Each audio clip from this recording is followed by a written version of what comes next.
Half measures when it comes to stopping the importation of new COVID variants. This evening, the Dáil debated new legislation for mandatory hotel quarantine for people arriving from high-risk countries. People arriving from the 20 states on that list will have to quarantine in a state-picked hotel for 2 weeks. Sinn Féin TD David Cullinan has been harshly critical of the government for the lack of detail on the implementation of the strategy. There is still a lot of work to be done, and that's 9 months after you were told by NPHET to remove the discretionary elements of travel in relation to testing, post-arrival and in relation to quarantine. A man in his 40s is being questioned by Gardaí in connection with a major drug seizure in County Meath. Over 10 kilos of cannabis worth €204,000 was discovered in Trim earlier in an operation targeting organised crime groups. And finally, in the UK, Reading and Leeds Festival organisers have confirmed the events are going ahead this summer.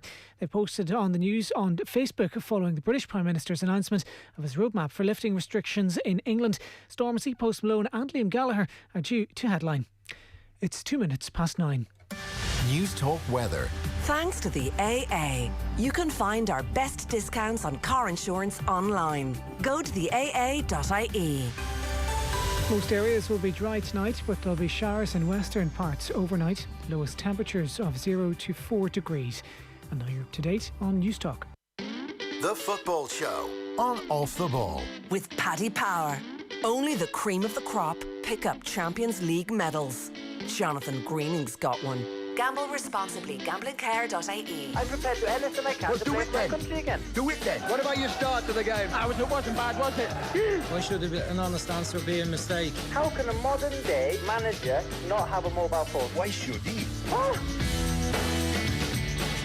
Welcome along. Latest in the Champions League. Second half's just getting underway. Manchester City with the only game, or the only goal rather, in both games. Man City 1-0 up away to Borussia Mönchengladbach. Bernardo Silva with the goal for City in the first half. It is 0-0 between Atalanta and Real Madrid. Earlier on in the Europa League round of 32, Spurs booked their place in the round of 16. 4-0 winners at home to Wolfsburg. Got a busy football show for you later on. Tim Vickery, always a welcome guest, will be talking to us about the new Pele documentary, which is available on Netflix. If you've seen it, fire in any thoughts, 53106. You'll get us at Off the Ball on Twitter. But first, we are talking Celtic. We have with us Paul John Dykes, author and host of a Celtic State of Mind podcast. Paul John, you're very welcome. Thanks for inviting me on. It's an absolute pleasure. What has been the Celtic state of mind all year? Miserable, horrified, disgusted, angry? Nothing good, I suspect. All of the above and a little bit more as well. We were entering a season where we felt that history would be made, and all season, month on month, has been a catastrophe, followed by an even bigger catastrophe. So today's news, obviously, is basically the final part of that sorry affair. We feel it was something that should have happened a while ago. And Paul John, on your podcast or in various Celtic forums or however you could all communicate in this pandemic situation, were there inklings or were there worries as the season was beginning that this 10 in a row season was going to go awry? Or was everybody feeling pretty okay about things? I think the majority of people were feeling fairly confident without being too bullish or complacent about it. I mean, if you go further back, the Green Brigade had unleashed various banners at the ground to warn the board not to fall asleep at the wheel. And at that time, I feel that feeling was part of a minority group. But as the season went on, more and more people began to look back on the way that we had been recruiting players, the way that we had allowed Brendan Rodgers to leave the club, and even Neil Lennon's appointment. But again, this is all with hindsight. You go back to the summer after what looked like a very positive transfer window, and many Celtic fans, I feel, were rightfully confident going into this season. Okay, so it's a double whammy. You didn't even see this thing coming.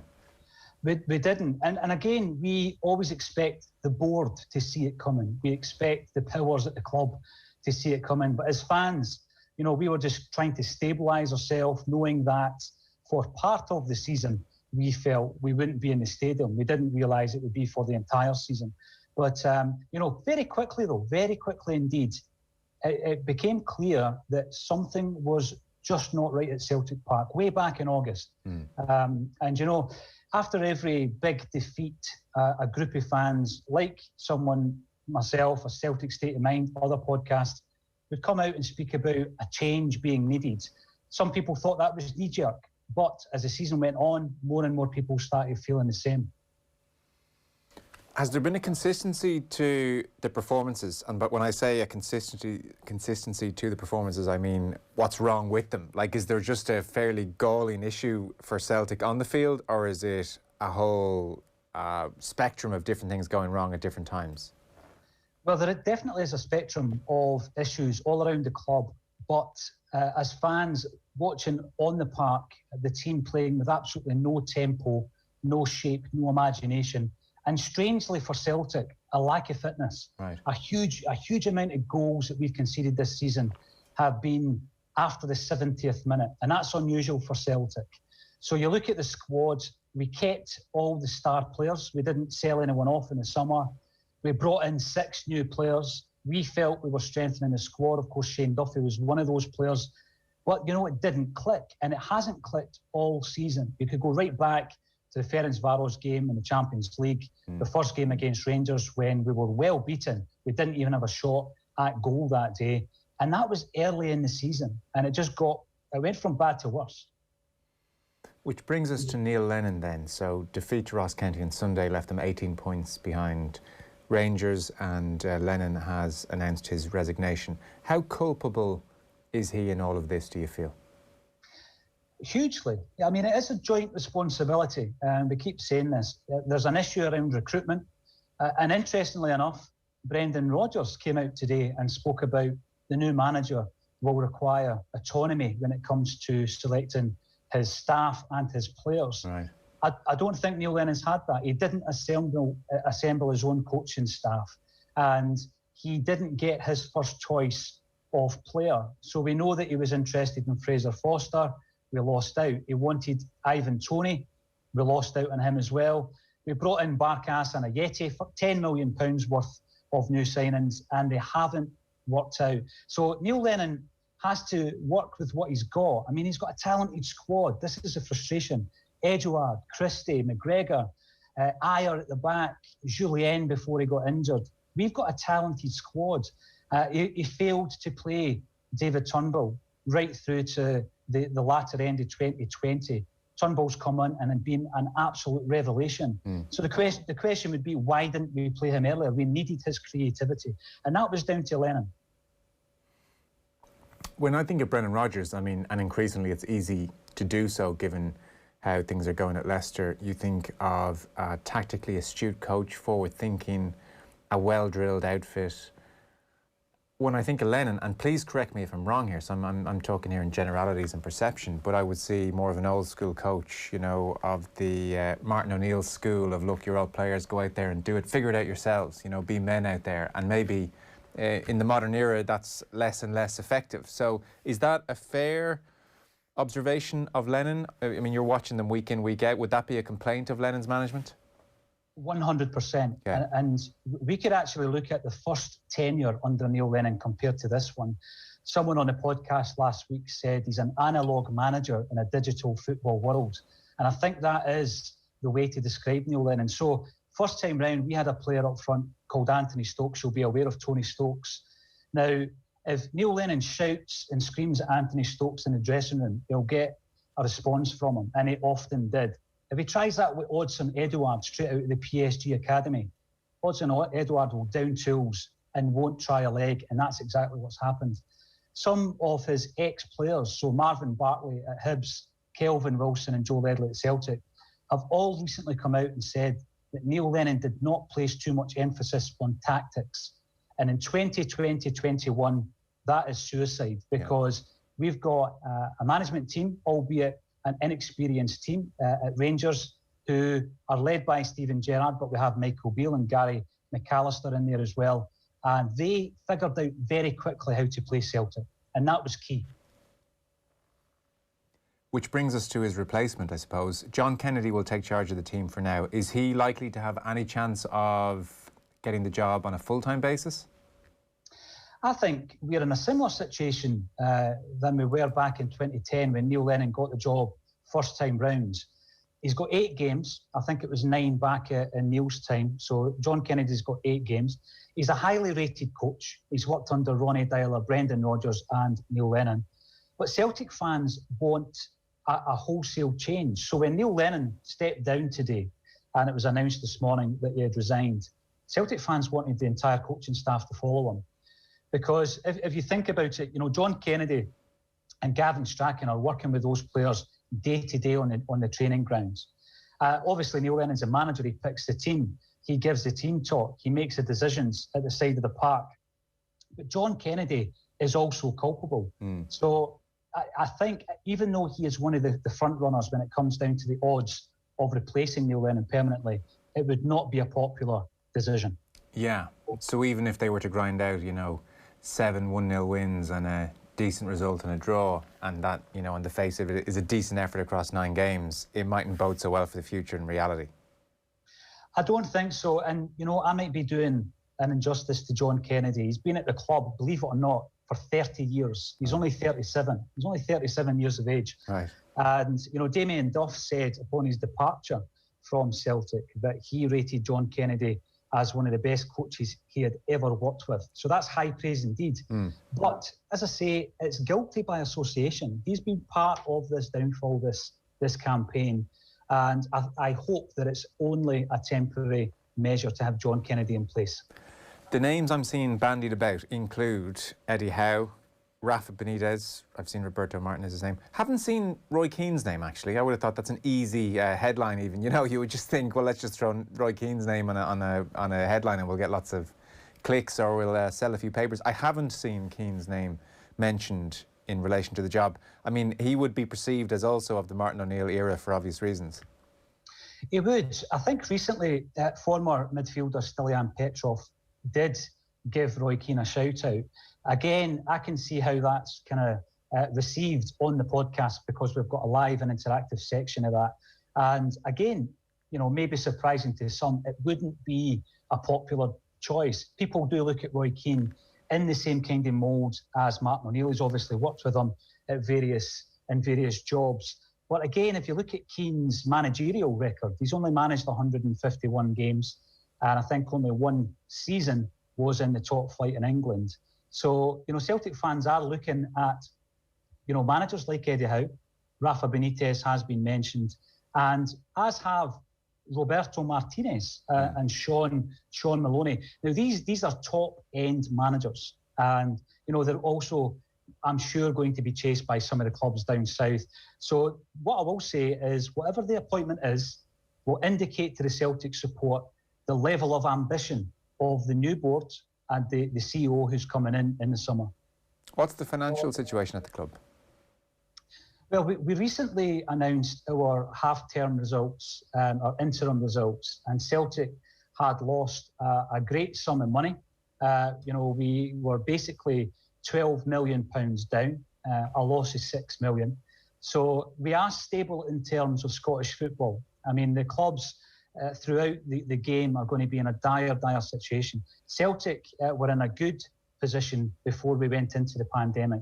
57,000 fans bought season tickets knowing we wouldn't be there throughout the season. So we will survive this, but we will have to look at the recruitment because we can't afford to be throwing £5 million at Greek goalkeepers who don't play.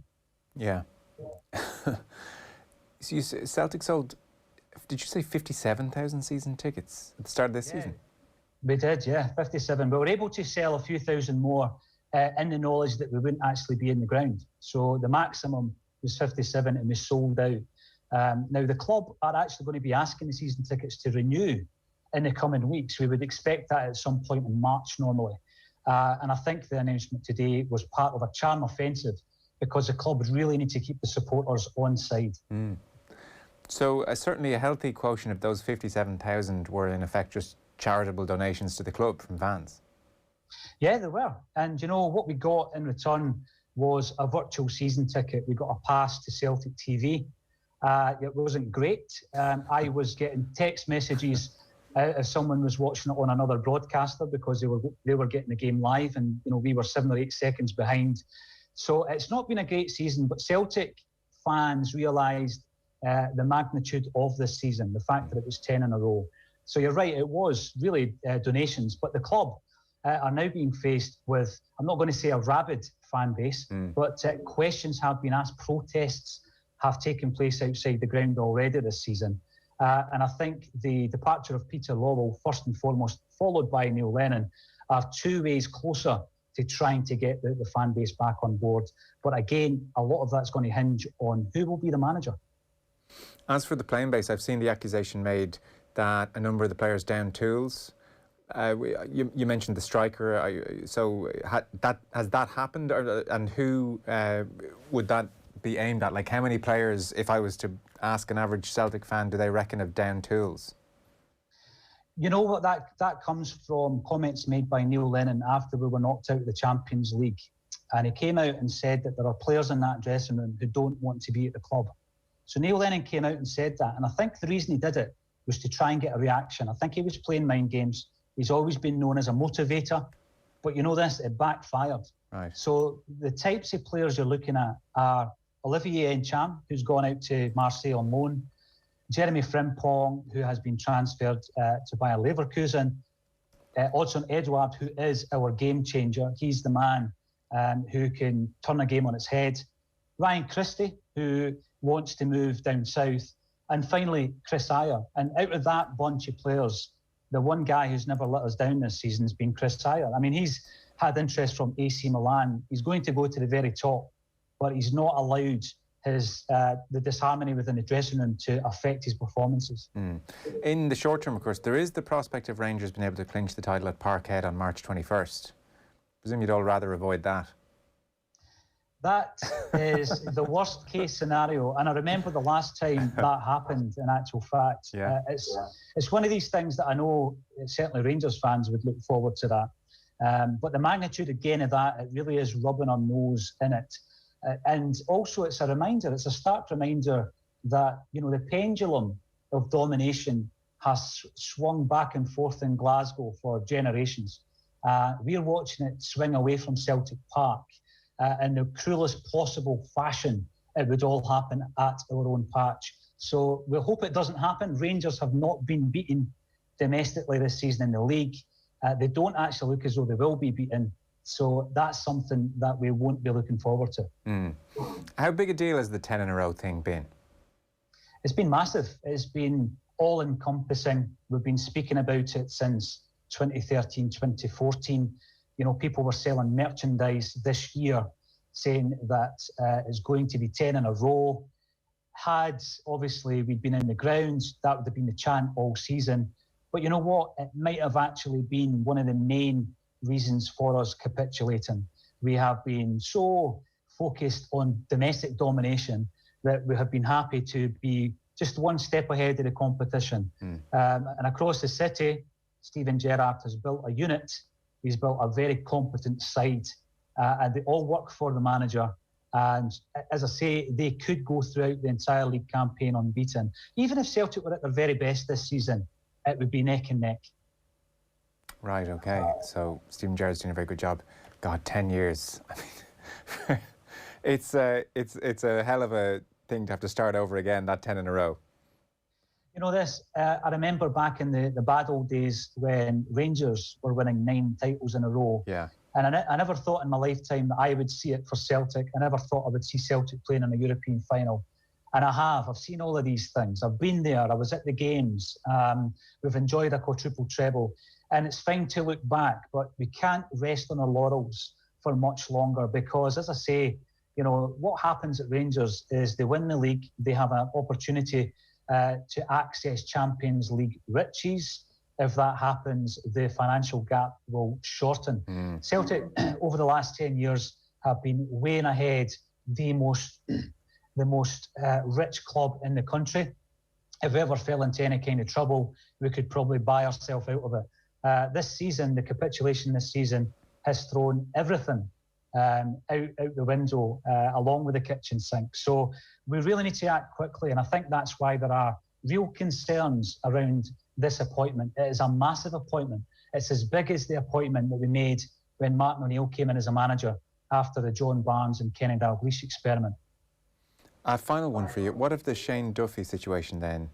Your read on Duffy and his performances and the treatment he's received. I mean, his confidence is clearly on the floor. Why has it gone so badly wrong for Shane Duffy? He seemed to start okay. You know what? Everybody at Celtic were delighted. The fans were delighted. We were crying out for someone of Shane Duffy's ilk. We needed that experience at the back. And I spoke to a pal of mine who's a Brighton fan, and this description kept coming up. He's a no-nonsense defender. Now, Chris Julian and Chris Ayer are ball players. They like to run with the ball. They like to spray passes all over the park.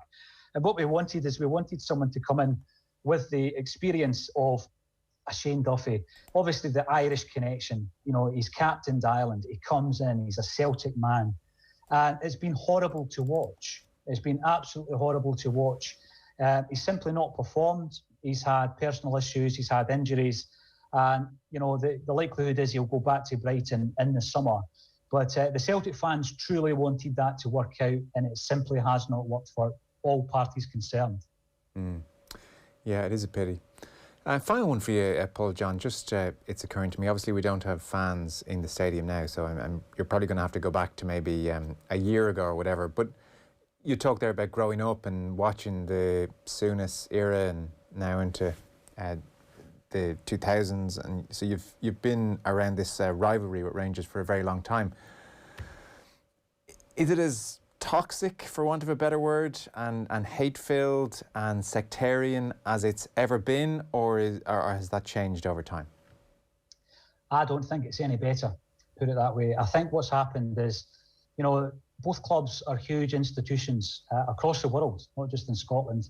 And when, obviously, Rangers were not in the league, Celtic fans enjoyed that. Now, that's natural, that's football. But as you've just said there, Celtic against Rangers isn't just your normal football banter. It's not just football crack. It goes deeper than that.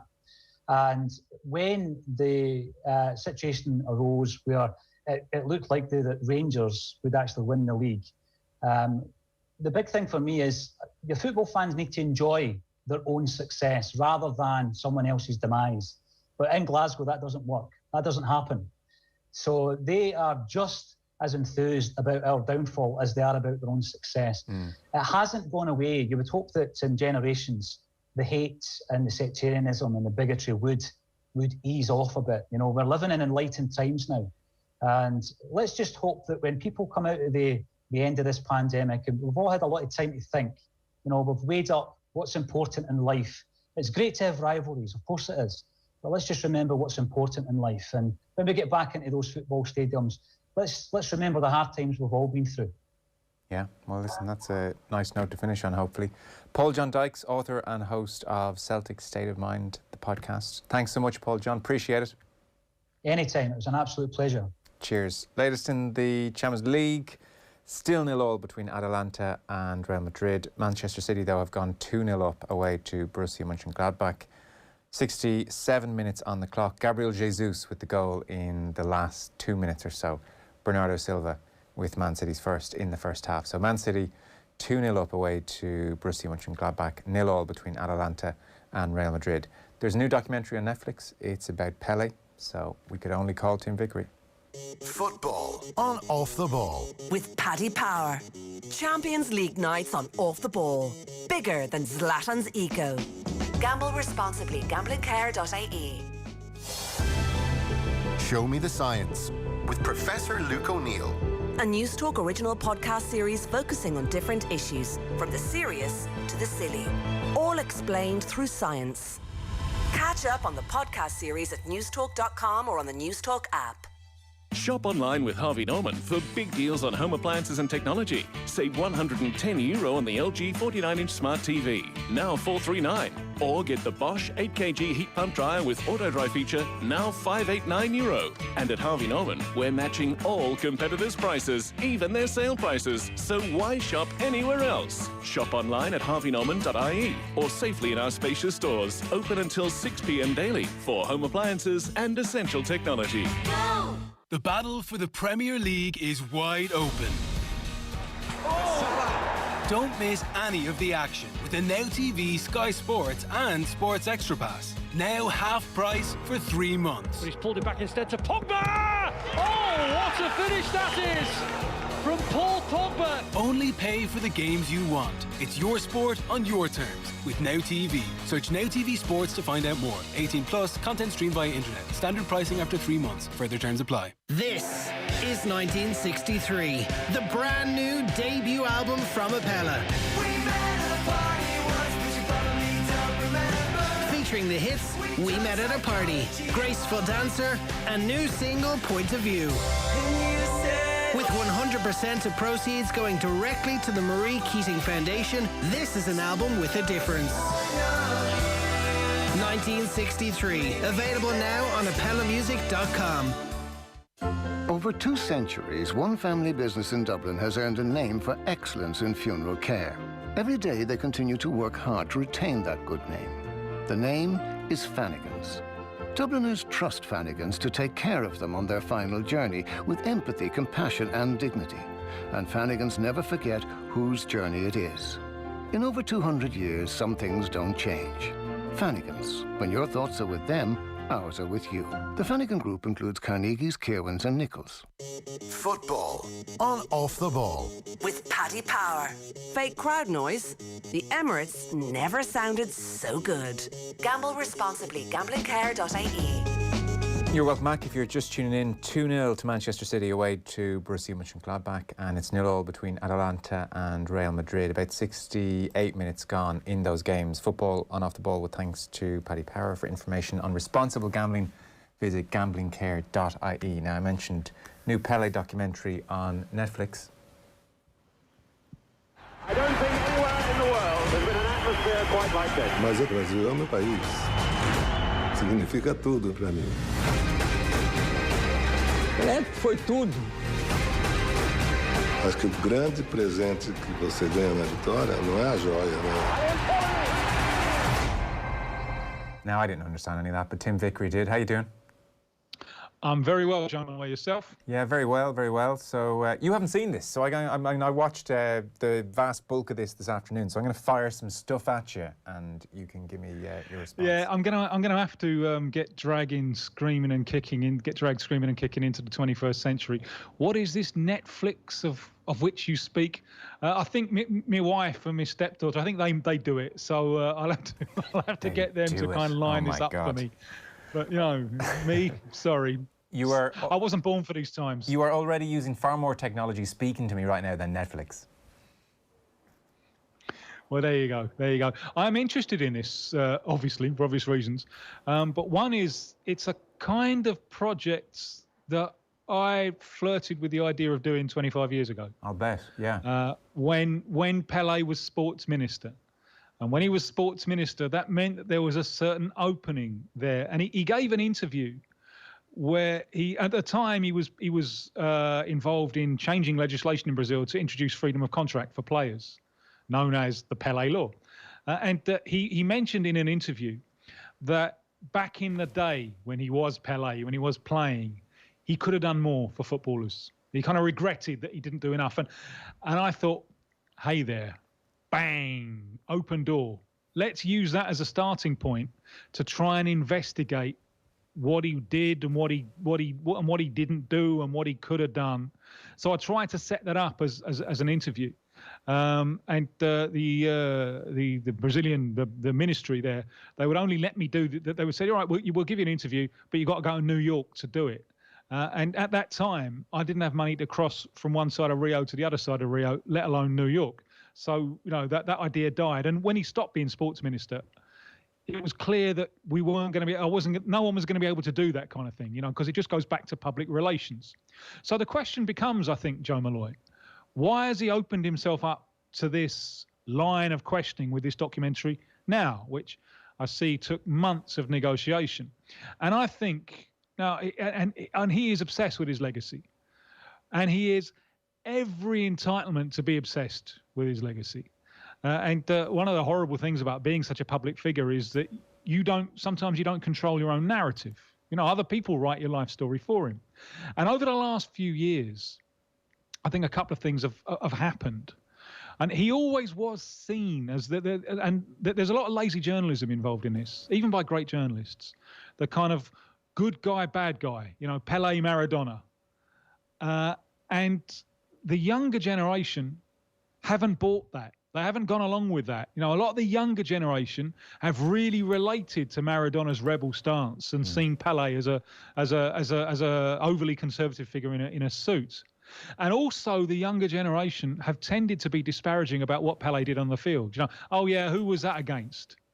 So I think Pele has realised now that in order to have some control over the narrative now and when he's gone, it's in his interest to put himself in a position where some of the harder questions are going to be asked. Interesting.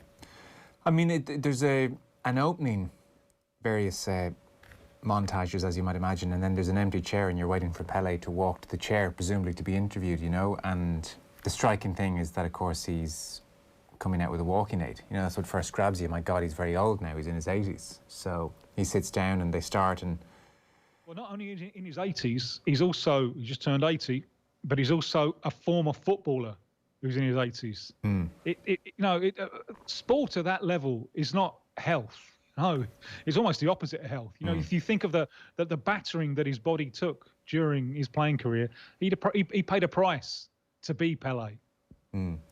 Well, so, I mean, it features him being interviewed quite a bit. His sister's in it. There's an uncle in it. Though that couldn't be right. How could his uncle be in it? Anyway, that can't be right. But there are various teammates in it, former coaches. So there's, he's put out the calls and said, yeah, look, thumbs up for this one. You can partake in this one. I wouldn't say it's warts and all by any means, but certainly he addresses his infidelity. He addresses his children outside of wedlock. Now, he doesn't get into it in a great way. He just says, and the question was it very difficult to be faithful with all these women throwing themselves at you? And he says, yes, it was very difficult. And that's kind of the extent of it. But the other really interesting area they examine, and I don't associate Pele's career enough with this from the outside, the extent to which his career ran parallel with this unbelievable change in Brazil, i.e. the 50s was, pretty exciting time into the early 60s when he emerges, obviously, in 57 at Santos and then 58 at the World Cup, and then into the early 60s where he's at his absolute peak and it's phenomenal.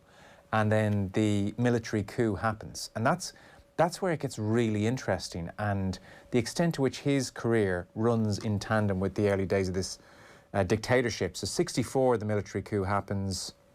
68, things get worse again. Institutional Act 5 is what it's called. You'll know all about that, I'm sure.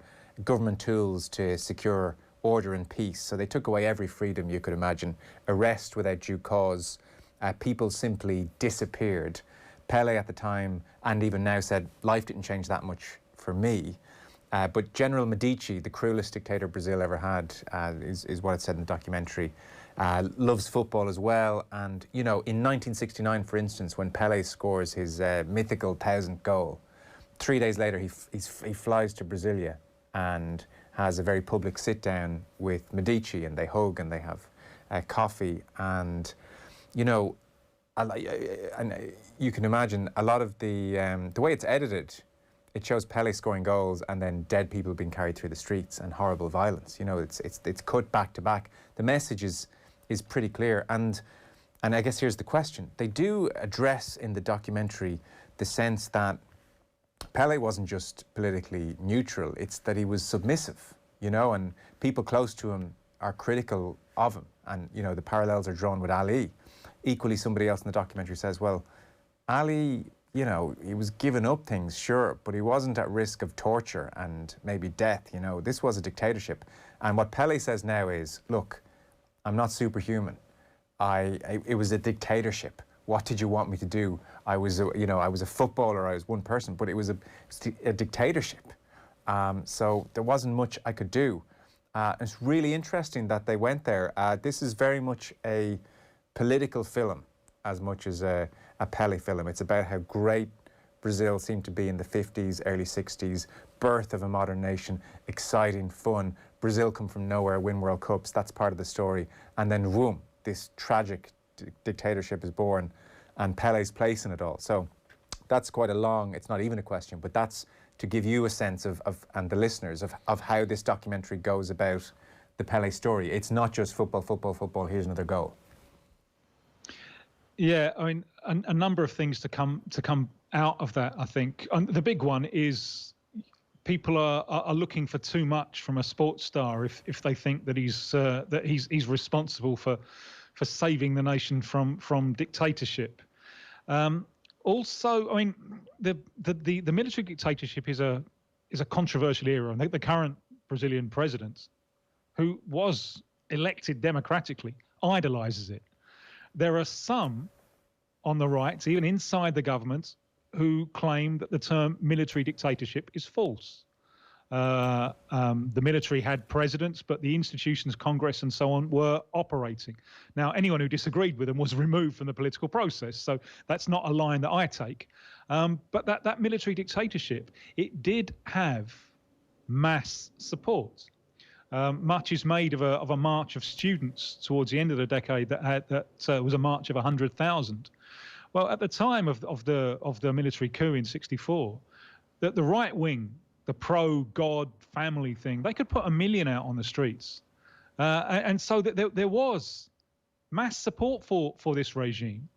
And during the 60s, Brazil was undergoing what was seen at the time as an economic miracle, which buttressed the support of that regime for a considerable amount of time. Things start going wrong in the early 70s. Both because the international situation becomes less favorable, but also because that economic miracle, it cannot be sustained because it concentrates wealth too much. But for a while, a lot of people aren't doing badly. It's not a military dictatorship, which is really comparable to what happened in Argentina and Chile a few years later. Right. When, in Argentina, 30,000 people died and disappeared. In Brazil, it was maybe 3,000. Right. And Chile, the Argentina and Chile things are brutal suppression of working class organizations. Much of the line of conflict in the Brazilian military dictatorship is between the dictatorship and middle class intellectuals. That's where a lot of the fault line is. Now, that's not a debate that involves Pele. He hasn't grown up around middle-class intellectuals discussing political ideas. He's criticised in the film by Paulo César Caju, his teammate from 1970, who's a terrific figure, was a great player and is a great figure, but there are key differences between them. Caju is 10 years younger. So, he's grown up with the social movements in the United States in the 60s as an important, and Pele is formed as a person before that has happened. But Caju is also, he's from the favelas of Rio, which, because of the topography of Rio, they're right close to some of the middle class areas. And Caju gets in with the middle class intelligentsia, and with them he forms a perspective on the world. Now, Pele never had that perspective on the world. He never had that kind of counter-cultural thing. And these kind of regimes, authoritarian regimes, and this is not the first time this happened in Brazil. I mean, the dictatorship of Getúlio Vargas, who is the founder of the modern nation, really, came to power in 1930, was president with one interruption until 1954, both democratically elected, and at times kind of stages his own coup and his kind of Mussolini-style, relatively benign, non-militaristic tropical fascism. That's right in the tradition of Brazil.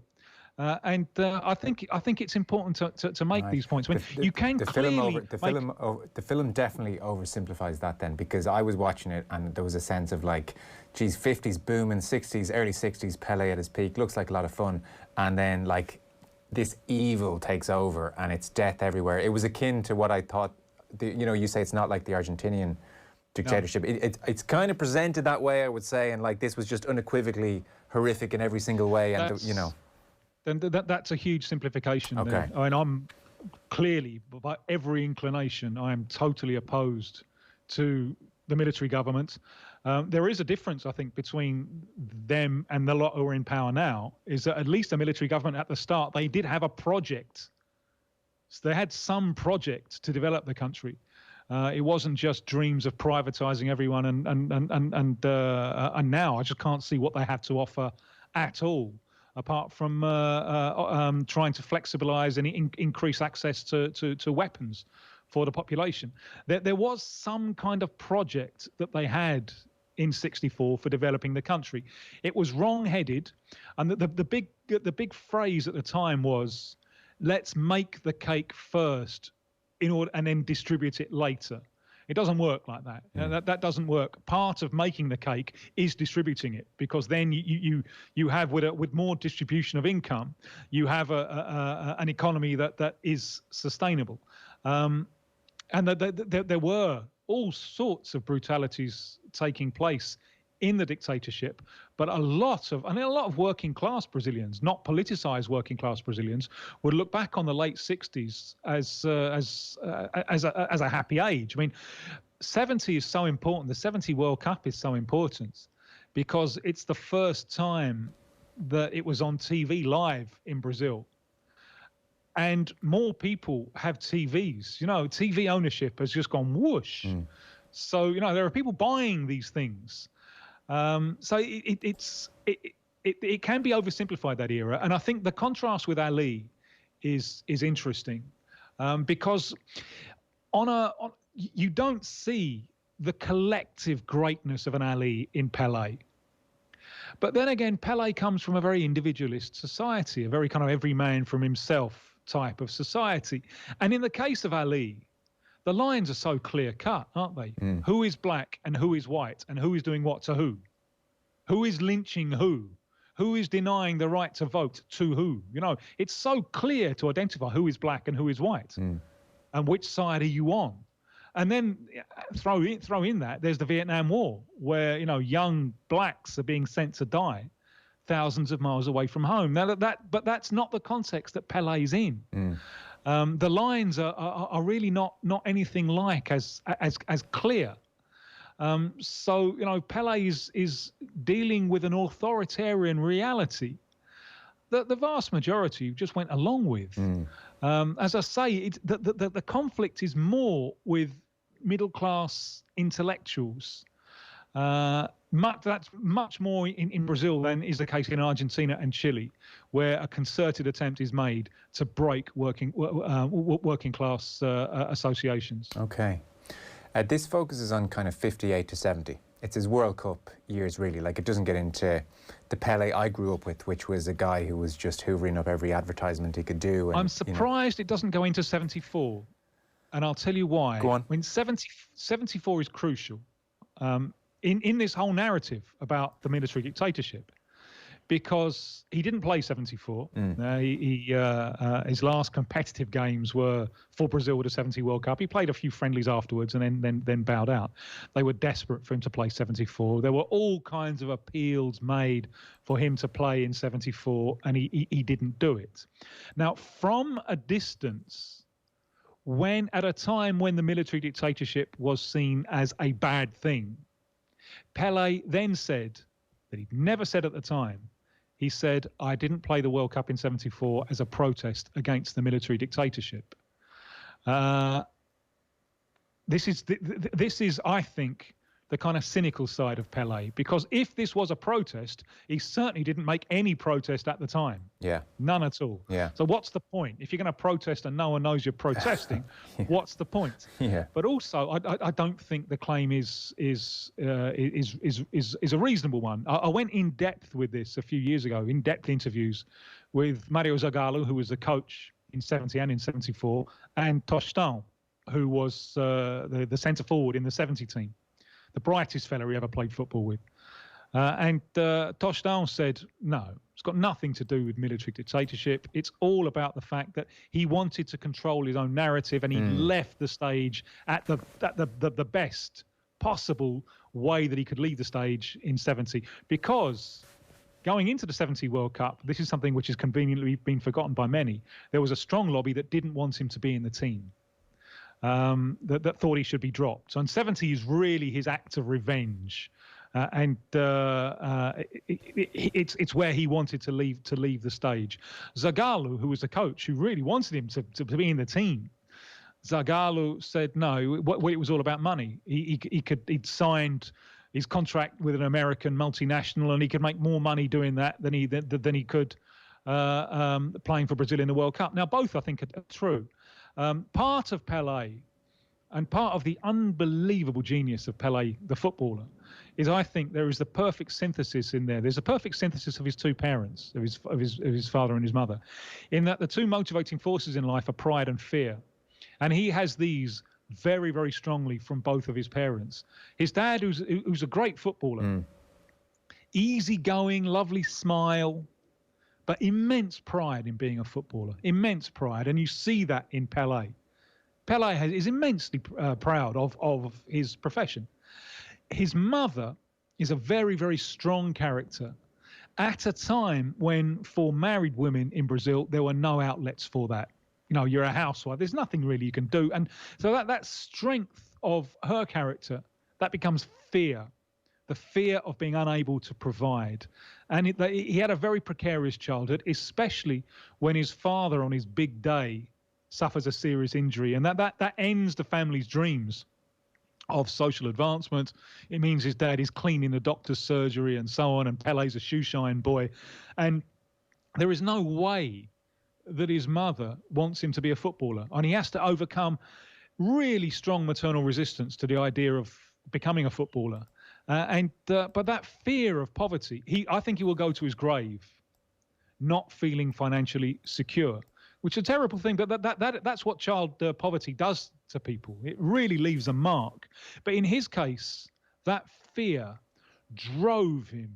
And you're watching Pele. When you're watching Pele, you're looking at someone who, in terms of physical preparation, is 30 years ahead of his time. You're looking at someone at his best. He looks like a different species from his opponents. Yeah. And not only is he unbelievably athletically gifted, but he's also really intelligent, really cool, and driven. And part of this drive is the fear of being poor, the fear of going back to poverty. And at a time when some of the biggest names in Brazilian football are signing blank contracts and letting the club fill out the terms later, you know, he's got himself agents for negotiating, and he's got his eye on the bottom line all of the time, you know. So there is a huge price. It's not only the walking with a frame. There's a psychological price that he paid to achieve the level of incredible excellence that he achieved. Well, that's fascinating. I didn't get much of that in the documentary. It's a bit damning, which is maybe a pity. It's a bit less nuanced, I think, than what you've given us, and that's a pity because there's still. I've spent a lot of time thinking about. Yeah, him, there's still a really interesting years trying to documentary think there about him, because I think journalism in general has done this so badly. And even the greatest of all time for me with a pen or with a typewriter, Hugh McIlvanney, the Scottish writer, is my inspiration in so many ways. No one better in a British context, I think, at putting sport into the context of society. But even some of the stuff that he wrote about Pele is just hagiography. You know, how great he is. Everything about him is great.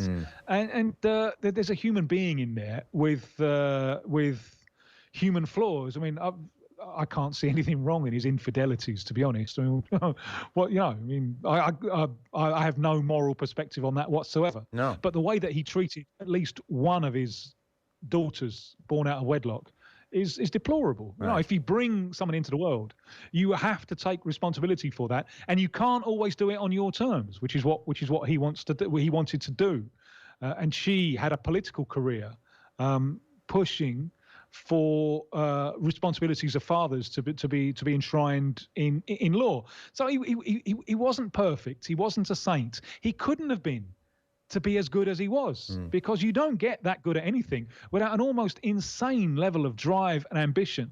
That's probably, there are levels of that just simply aren't healthy. Yeah. Well, geez, that's a documentary. That's the 10-part series. You need to get on Netflix. You need to watch this thing, and then you need to call Netflix and make the pitch, because there's something maybe more interesting there. Here's one last observation, and I have 2 minutes tops, so I'll be quick and you talk. I had two thoughts watching the football footage. One, geez, these goals and some of these bits I haven't seen. God, they're better than I thought. You know, God, they're really, really good. And secondly, his highlights reel, probably a victim of his time, still isn't as good as Maradona's, and still isn't as good as Messi's and Ronaldo's for obvious reasons. He's a victim of that, I suspect. Yeah, perhaps. And I think he's weakened his own position, and his followers his fans have weakened his position by harping on about 1,000 goals. Yeah. Because it's a rubbish argument. It's so weak, you know, because greatness is not about statistical accumulation, and it certainly isn't about goals scored in friendlies, however good the opposition. The greatness of Pele is the big games, and you know the big stuff. He's almost always coming through every time on the big stage when it really, really matters. And it's a great shame that the home and away intercontinental thing between the champions of Europe and South America, it's a great shame that fell into discredit, because when it started, it was fantastic. Had there been TV then, that would have become one of the game's main events, you know, like having a World Cup every year, home and away. Because him against Benfica in '62, it's the greatest game of his career. Santos have won the first leg in Brazil 3-2. Benfica are favourites back in Lisbon to win it. And Pele puts away from home, he puts Santos 5-0 up.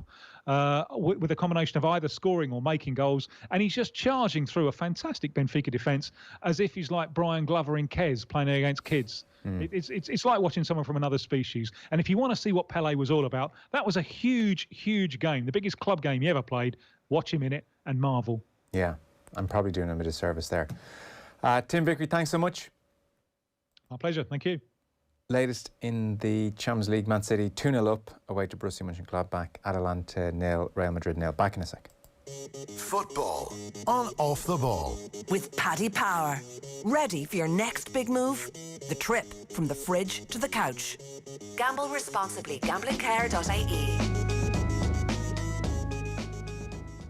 Tom Watson, you're welcome to Golf Weekly. Hey, this is going to be fun. Very happy to say European captain and, of course, three-time major winner Padraig Harrington joins us. Today's special guest on Golf Weekly is Lee Westwood. Thanks very much. Yeah, I'm honoured and delighted. Let's bring in Paul McGinley, who joins us now. Paul, you're very welcome. Shane Lowry, how are you keeping? I'm good, thanks, yeah. Well, I'm as good as I can be. The biggest names in golf and Ireland's best golf podcast, Golf Weekly, now exclusively available on Patreon. Go to otbsports.com/Golf Weekly to sign up now.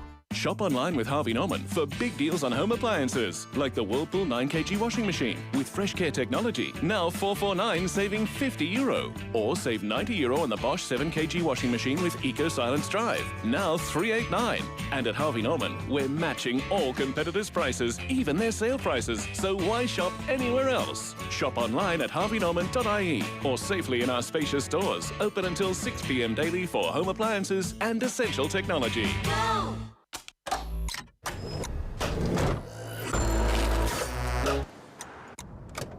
At ESB Networks, we keep the nation humming by connecting us all to Ireland's power network.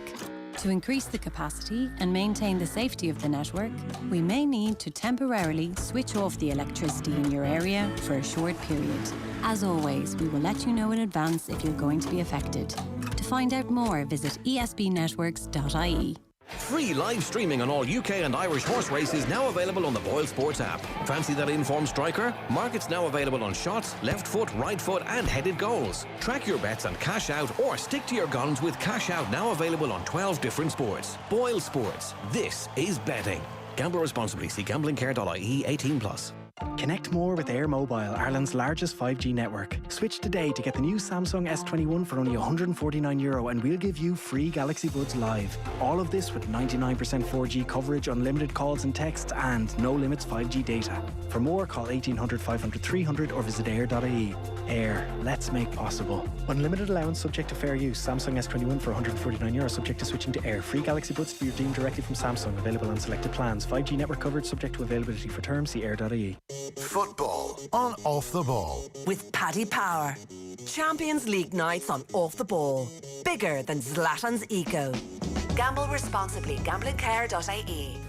Full times in the Champions League. Manchester City will take a 2-0 lead back to Manchester for the second leg against Borussia Mönchengladbach, and Real Madrid will go back to Madrid with a 1-0 lead against Atalanta. Mendy scoring for Real Madrid. Late enough on in that game, 86th minute, so 1-0 Madrid winners and Man City 2-0 winners. That is pretty much us done for this evening. As usual, OTBAM back with you tomorrow morning from 7:30. Martin Lipton will be on. Spurs won 4-0 in the Europa League this evening, so Martin Lipton always good on all things Spurs. Stephen Ferris will be talking about guess what, and Armagh footballer Amy Mackin will be on as well. Then tomorrow night, John Giles as usual, and the Irish team is named tomorrow mid-afternoon. Brian O'Driscoll will be on with Nathan to give his reaction to the team to play Italy at 2:15 on Saturday. And then more besides, I'm sure across the week on Off the Ball we'll be recording Golf Weekly as well tomorrow afternoon. In the meantime, Tom Dunn is on the way next. Good luck.